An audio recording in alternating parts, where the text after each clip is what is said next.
चलिए हम लोग ह्यूमन रिप्रोडक्शन में 3.4 मेंस्ट्रुअल साइकिल को डिस्कस कर लेते हैं। बताइए मेंस्ट्रुअल साइकिल किसको कहते हैं? जी हाँ, फीमेल प्राइमेट्स में रिप्रोडक्टिव साइकिल को मेंस्ट्रुअल साइकिल कहते हैं।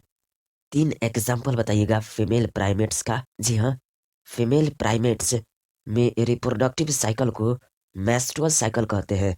इसका 3 एग्जाम्पल में फर्स्ट मंकी, सेकेंड एपिस और थर्ड ह्यूमन बीइंग है।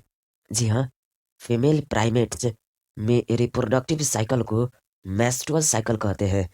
इसका 3 एग्जाम्पल में फर्स्ट मंकी, सेकेंड एपिस और थर्ड ह्यूमन बीइंग है। बताइए मिनार्की किसको कहते हैं और यह कब शुरू होता है? जी हाँ, फर्स्ट मेंस्ट्रुएशन को मिनार्की कहते हैं जो प्यूबर्टी पर शुरू होता है। जी हाँ, फर्स्ट मेंस्ट्रुएशन को मिनार्की कहते हैं जो प्यूबर्टी पर शुरू होता है। ह्यूमन फीमेल्स में मेंस्ट्रुएशन लगभग किस अंतराल पर रिपीट होता है? और साथ में यह भी बताइए कि मेंस्ट्रुअल साइकिल किसको कहते हैं? जी हाँ, ह्यूमन फीमेल्स में मेंस्ट्रुएशन लगभग 28 से 29 डे के अंतराल पर रिपीट होता है। इसलिए एक मेंस्ट्रुएशन से दूसरे मेंस्ट्रुएशन के बीच साइकिल इवेंट्स को मेंस्ट्रुअल साइकिल कहते हैं। जी हाँ, ह्यूमन फीमेल्स में मेंस्ट्रुएशन लगभग 28 से 29 डे के अंतराल पर रिपीट होता है। इसलिए एक मेंस्ट्रुएशन से दूसरे मेंस्ट्रुएशन के बीच साइकिल इवेंट्स को मेंस्ट्रुअल साइकिल कहते हैं। इस मेंस्ट्रुअल साइकिल के मिडिल में कितना ओवम रिलीज किया जाता है और इसे क्या कहा जाता है? जी हाँ, इस मेंस्ट्रुअल साइकिल के मिडिल में एक ओवम रिलीज किया जाता है। इसे ओव्यूलेशन कहते हैं। जी हाँ, इस मेंस्ट्रुअल साइकिल के मिडिल में एक ओवम रिलीज किया जाता है।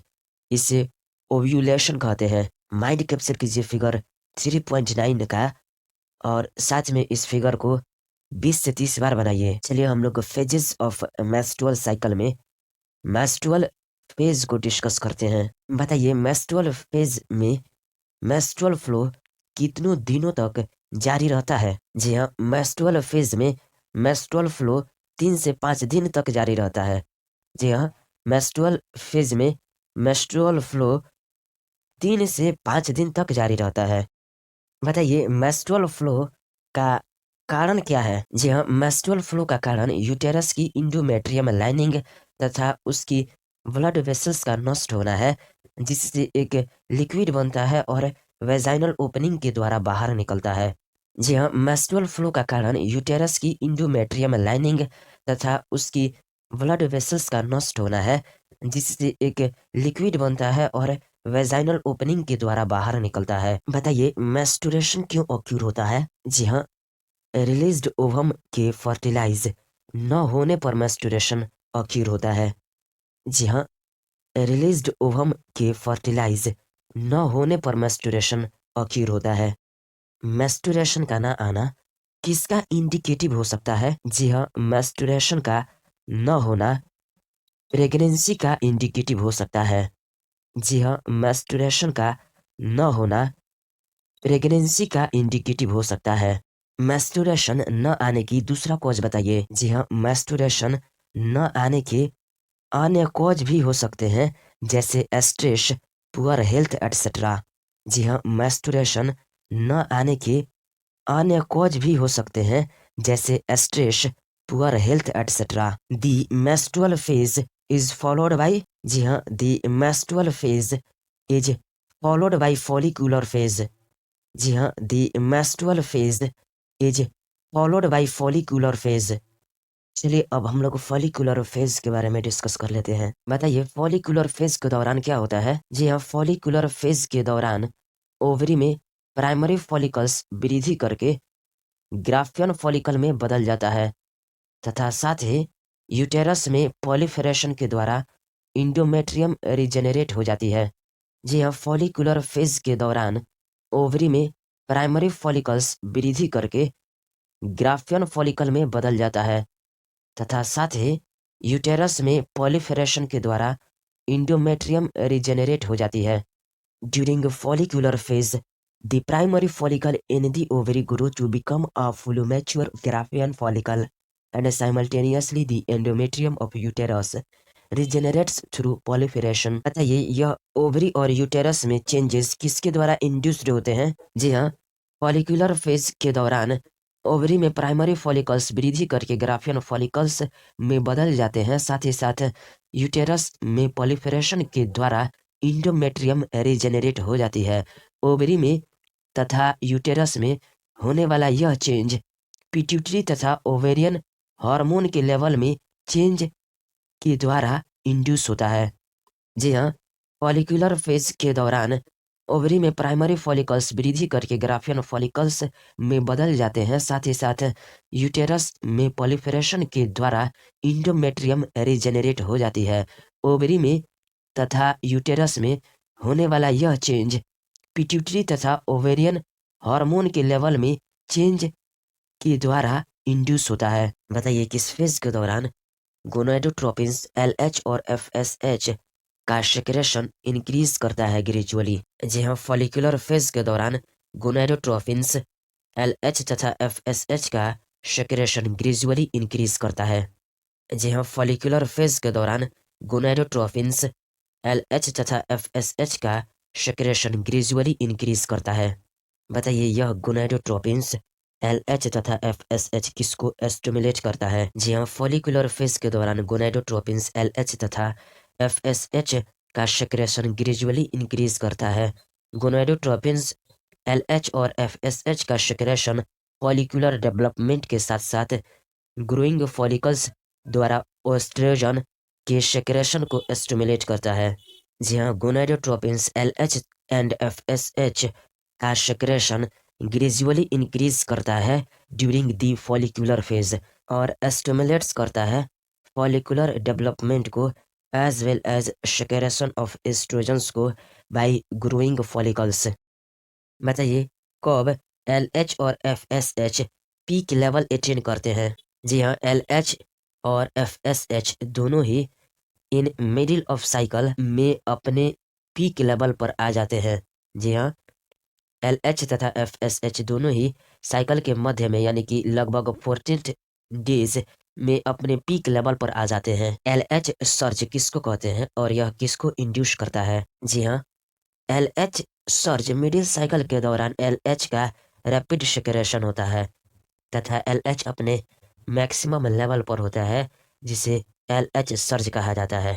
जी हाँ, LH सर्ज मिडिल साइकिल के दौरान LH का रैपिड सेक्रेशन होता है तथा LH अपने मैक्सिमम लेवल पर होता है जिसे LH सर्ज कहा जाता है। LH सर्ज ग्राफियन फॉलिकल के फटने को इंड्यूस करता है जिसके कारण ओवम रिलीज हो जाता है जिसे ओव्यूलेशन कहते हैं। चलिए ओव्यूलेटरी फेज में बताइए ओव्यूलेशन किसको कहते हैं? जी हाँ, ओव्यूलेटरी फेज में LH सर्ज ग्राफियन फॉलिकल के फटने को इंड्यूस करता है जिसके कारण ओवम रिलीज होता है।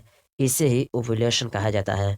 जी हाँ, ओव्यूलेटरी फेज में LH सर्ज ग्राफियन फॉलिकल के फटने को इंड्यूस करता है जिसके कारण ओवम रिलीज होता है।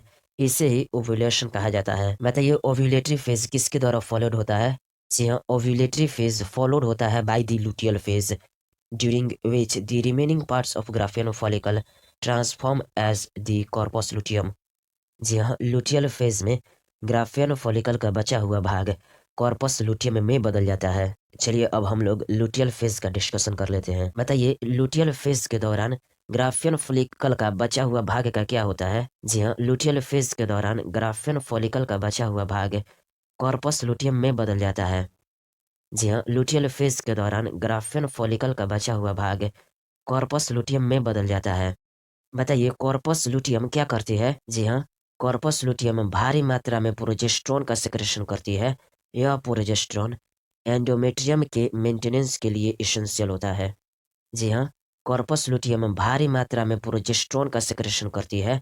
यह प्रोजेस्टेरोन एंडोमेट्रियम के मेंटेनेंस के लिए एसेंशियल होता है। बताइए एंडोमेट्रियम किसके लिए नेसेसरी होता है? जी हाँ, कॉर्पस लुटियम सेक्रेट्स करता है लार्ज अमाउंट ऑफ प्रोजेस्टेरोन को जो कि एसेंशियल होता है for maintenance of the endometrium. Such an endometrium necessary होता है for implantation of the fertilised ovum and other events of pregnancy.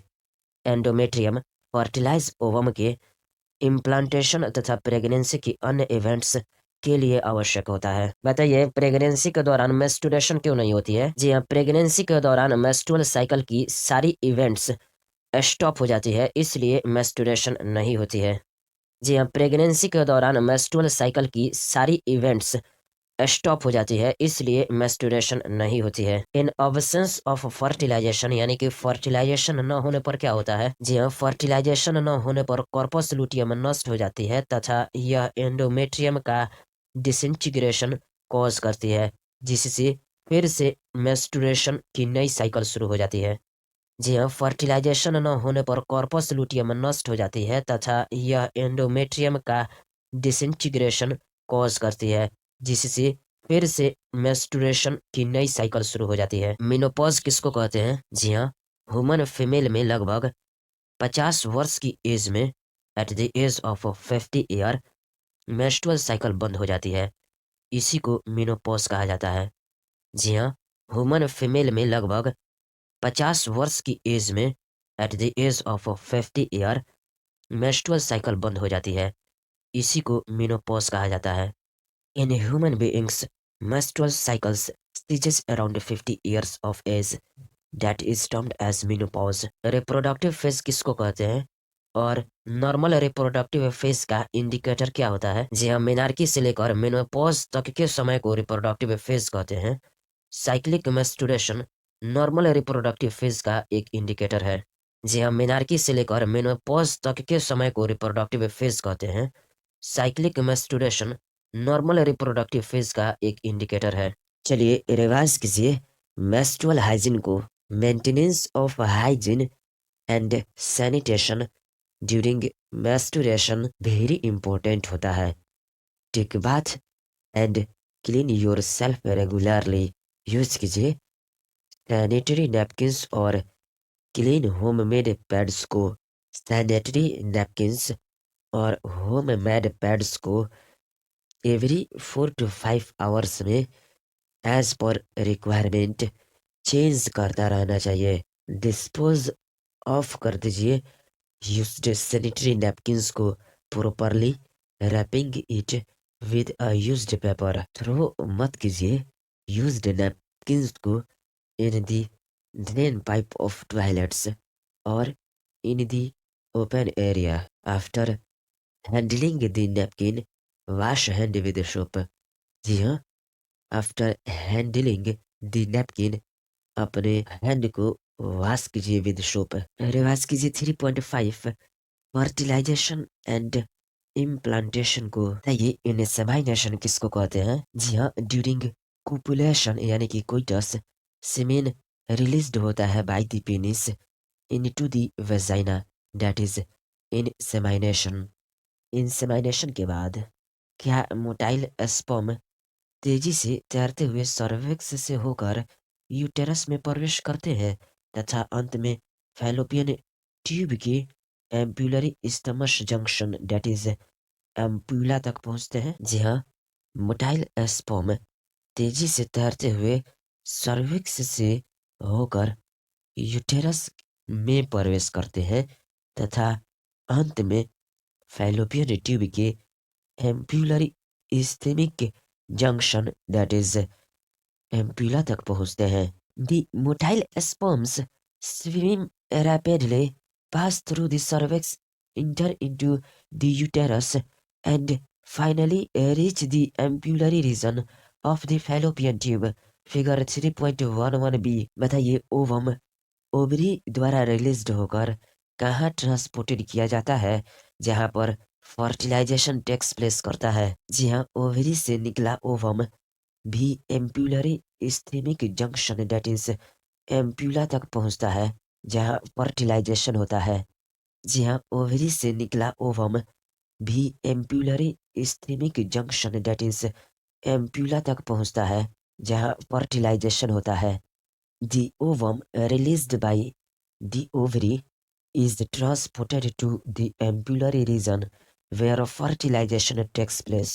बताइए फर्टिलाइजेशन कब हो सकता है? जी हाँ, फर्टिलाइजेशन तभी हो सकता है यदि ओवम तथा स्पर्म दोनों एक ही समय में ampullary isthmus junction that is ampulla पर पहुंचे। जी हाँ, फर्टिलाइजेशन तभी हो सकता है यदि ओवम तथा एस्पर्म दोनों एक ही समय में ampullary isthmus junction that is ampulla पर पहुंचे। क्या यही रीजन है कि कोपुलेशन लीड नहीं करता है टू फर्टिलाइजेशन एंड प्रेगनेंसी? जी हाँ, फर्टिलाइजेशन तभी हो सकता है यदि ओवम तथा स्पर्म दोनों एक ही समय में ampullary स्थमिक junction that is ampulla पर पहुंचे।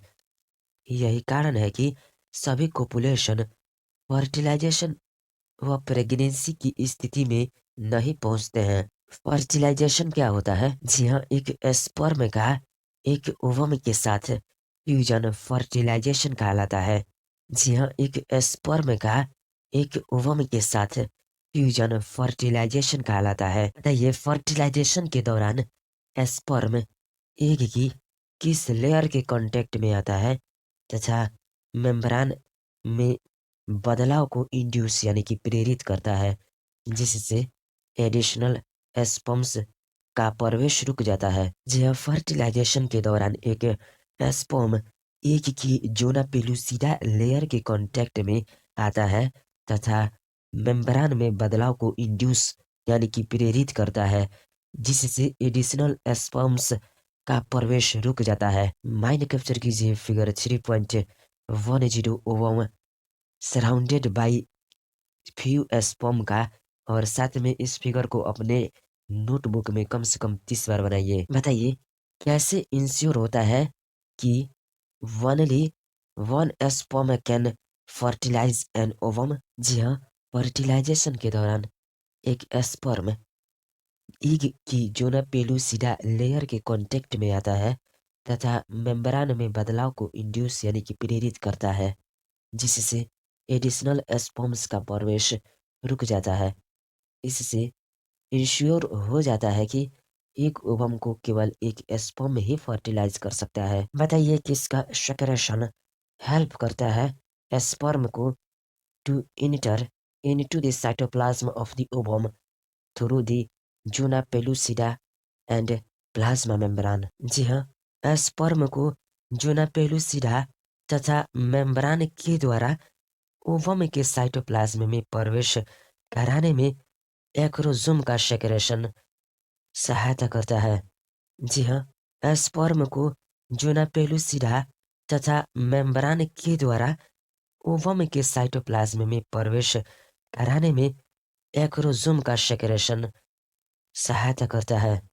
बताइए, यह किसको इंड्यूस करता है? जी हाँ, स्पर्म को जोना पेलुसिडा तथा प्लाज्मा मेम्ब्रेन के द्वारा ओवम के साइटोप्लाज्म में प्रवेश कराने में एक्रोसोम का सेक्रेशन सहायता करता है। स्पर्म का प्रवेश सेकेंडरी ओसाइट के मियोटिक डिवीजन को इंड्यूस करता है। जी हाँ, स्पर्म को जोना पेलुसिडा तथा प्लाज्मा मेम्ब्रेन के द्वारा ओवम के साइटोप्लाज्म में प्रवेश कराने में एक्रोसोम का सेक्रेशन सहायता करता है। स्पर्म का प्रवेश सेकेंडरी ओसाइट के मियोटिक डिवीजन को इंड्यूस करता है। बताइए, क्या सेकेंड मियोटिक डिवीजन अनइक्वल होता है, जिसके फलस्वरूप एक सेकेंड पोलर बॉडी तथा हैप्लॉइड ओवम दैट इज ओएटिड बनता है? जी हाँ, सेकेंड मियोटिक डिवीजन भी अनइक्वल होता है। इसके फलस्वरूप एक सेकेंड पोलर बॉडी तथा एक हैप्लॉइड ओवम दैट इज ओएटिड बनता है। जी हाँ, सेकेंड मियोटिक डिवीजन भी अनइक्वल होता है। इसके फलस्वरूप एक सेकेंड पोलर बॉडी तथा एक हैप्लॉइड ओवम दैट इज ओएटिड बनता है। बताइए, क्या जल्द ही हैप्लॉइड स्पर्म एवं ओवम फ्यूज होकर डिप्लॉइड जाइगोट का निर्माण करते हैं? जी हाँ, जल्द ही हैप्लॉइड स्पर्म एवं ओवम फ्यूज होकर डिप्लॉइड जाइगोट का निर्माण करते हैं। जी हाँ, जल्द ही हैप्लॉइड स्पर्म एवं ओवम फ्यूज होकर डिप्लॉइड जाइगोट का निर्माण करते हैं। बताइए, जाइगोट में कितना क्रोमोसोम्स की संख्या होती है? जी हाँ, स्पर्म का प्रवेश सेकेंडरी उस साइट में मियोटिक डिवीजन को इंड्यूस करता है। सेकेंड मियोटिक डिवीजन भी अनइक्वल होता है। इसके फलस्वरूप एक सेकेंड पोलर बॉडी तथा एक haploid ovum that is weighted बनता है। जल्द ही हैप्लॉइड स्पर्म एवं ओवम फ्यूज होकर डिप्लॉइड जाइगोट का निर्माण करती है। जाइगोट में क्रोमोसोम की संख्या 46 होती है। बताइए क्या इसी स्टेज में शिशु के सेक्स को डिसाइड करते हैं? जी हाँ, स्पर्म का प्रवेश सेकेंडरी उस साइट में मियोटिक डिवीजन को इंड्यूस करता है। सेकेंड मियोटिक डिवीजन भी अनइक्वल होता है। इसके फलस्वरूप एक सेकेंड पोलर बॉडी तथा एक haploid ovum that is weighted बनता है। जल्द ही हैप्लॉइड स्पर्म एवं ओवम फ्यूज होकर डिप्लॉइड जाइगोट का निर्माण करती है। जाइगोट में क्रोमोसोम की संख्या 46 होती है और इसी स्टेज में शिशु के सेक्स को डिसाइड करते हैं। बताइए यह कैसे होता है? जी हाँ, फीमेल में क्रोमोसोम का पैटर्न XX तथा मेल में XY होता है। फीमेल द्वारा बनने वाले हैप्लॉइड ओवम यानी कि गैमीट में सेक्स क्रोमोसोम X होते हैं। मेल गैमेट्स यानी कि स्पर्म में सेक्स क्रोमोसोम्स X या Y होते हैं। इसलिए 50% स्पर्म X सेक्स क्रोमोसोम वाले, 50% स्पर्म Y सेक्स क्रोमोसोम वाले होते हैं। इस प्रकार स्पर्म तथा ओवम के फ्यूजन के फलस्वरूप बनने वाले जाइगोट में सेक्स क्रोमोसोम की संभावना XX या XY होंगी। जाइगोट में सेक्स क्रोमोसोम XX होंगे या XY, यह किस बात पर निर्भर करता है? जी हाँ, जाइगोट में सेक्स क्रोमोसोम XX होंगे या XY, यह इस बात पर निर्भर करता है कि ओवम से फ्यूज होने वाला स्पर्म X है या Y। बताइए इसलिए क्या अब साइंटिफिकली यह कह सकते हैं कि बेबी के सेक्स का निर्धारण उसके फादर द्वारा होता है, न कि मदर द्वारा? जी हाँ, हम कह सकते हैं कि बेबी के सेक्स का निर्धारण उसके फादर द्वारा होता है, न कि मदर द्वारा। ब्लास्टोमेर्स किसको कहते हैं? जी हाँ, जाइगोट जैसे ही इस थमस से यूटेरस की ओर मूव करता है, माइटोटिक डिवीजन शुरू हो जाता है तथा यह 2, 4, 8, 16 डॉटर सेल्स बनाता है, जिन्हें ब्लास्टोमियर्स कहते हैं। जी हाँ, जाइगोट जैसे ही इस थमस से यूटेरस की ओर मूव करता है, माइटोटिक डिवीजन शुरू हो जाता है तथा यह 2, 4, 8, 16 डॉटर सेल्स बनाता है, जिन्हें ब्लास्टोमियर्स कहते हैं। बताइए मोरूला किसे कहते हैं? जी हाँ, 8 to 16 ब्लास्टोमियर्स वाले एम्ब्रियो को मोरूला कहते हैं। जी हाँ, 8 to 16 ब्लास्टोमियर्स वाले एम्ब्रियो को मोरूला कहते हैं। फिगर 3.11 ई में आपको मोरिला दिखाया गया है। बताइए मोरूला लगातार डिवाइड करके किस में ट्रांसफॉर्म कर जाता है? जी हाँ, मोरूला लगातार डिवाइड होता रहता है तथा जैसे जैसे यूटेरस की ओर बढ़ता है, यह ब्लास्टोसिस्ट में ट्रांसफॉर्म होता जाता है। जी हाँ, मोरूला लगातार डिवाइड होता रहता है तथा जैसे जैसे यूटेरस की ओर बढ़ता है, यह ब्लास्टोसिस्ट में ट्रांसफॉर्म होता जाता है। बताइए ट्रोफोब्लास्ट किसको कहते हैं? जी हाँ, ब्लास्टोसिस्ट में जो ब्लास्टोमियर आउटर लेयर में अरेंज होते हैं, उन्हें ट्रोफोब्लास्ट कहते हैं। जी हाँ, ब्लास्टोसिस्ट में जो ब्लास्टोमियर आउटर लेयर में अरेंज होते हैं, उन्हें ट्रोफोब्लास्ट कहते हैं। इनर मास किसको कहते हैं? जी हाँ, ब्लास्टोसिस्ट में जो ब्लास्टोमियर आउटर लेयर में अरेंज होते हैं, उन्हें ट्रोफोब्लास्ट कहते हैं। ट्रोफोब्लास्ट से जुड़ा सेल्स का inner group inner cell mass कहलाता है। जी हाँ, ब्लास्टोसिस्ट में जो ब्लास्टोमियर आउटर लेयर में अरेंज होते हैं, उन्हें ट्रोफोब्लास्ट कहते हैं। ट्रोफोब्लास्ट से जुड़ा सेल्स का inner group inner cell mass कहलाता है। बताइए क्या ट्रोफोब्लास्ट अब एंडोमेट्रियम से चिपक जाती है तथा इनर सेल मास एम्ब्रियो में डिफ्रेंशिएट हो जाता है? जी हाँ, ब्लास्टोसिस्ट में जो ब्लास्टोमियर आउटर लेयर में अरेंज होते हैं, उन्हें ट्रोफोब्लास्ट कहते हैं। ट्रोफोब्लास्ट से जुड़ा सेल्स का inner group inner cell mass कहलाता है। ट्रोफोब्लास्ट लेयर अब इंडोमेट्रियम से चिपक जाती है तथा इनर सेल मास एम्ब्रियो में डिफरेंशिएट हो जाता है। चिपकने के बाद क्या होता है? जी हाँ, ब्लास्टोसिस्ट में जो ब्लास्टोमेयर आउटर लेयर में अरेंज होते हैं, उन्हें ट्रोफोब्लास्ट कहते हैं। ट्रोफोब्लास्ट से जुड़ा सेल्स का inner group inner cell mass कहलाता है। ट्रोफोब्लास्ट लेयर अब इंडोमेट्रियम से चिपक जाती है तथा इनर सेल मास एम्ब्रियो में डिफरेंशिएट हो जाता है और चिपकने के बाद यूटेराइन सेल्स तेजी से डिवाइड करती है और ब्लास्टोसिस्ट को कवर कर लेती है। इसके फलस्वरूप ब्लास्टोसिस्ट यूटेरस के इंडोमेट्रियम में धंस यानी कि इम्बिड हो जाती है। इम्प्लांटेशन किसको कहते हैं? जी हाँ, यूटेराइन इंडोमेट्रियम में ब्लास्टोसिस्ट के इम्बिड होने को इम्प्लांटेशन कहते हैं तथा बाद में यह प्रेगनेंसी का रूप ले लेती है। जी हाँ, यूटेराइन इंडोमेट्रियम में ब्लास्टोसिस्ट के इम्बिड होने को इम्प्लांटेशन कहते हैं तथा बाद में यह प्रेगनेंसी का रूप ले लेती है। फिगर 3.11 में एच को दिखाया गया है।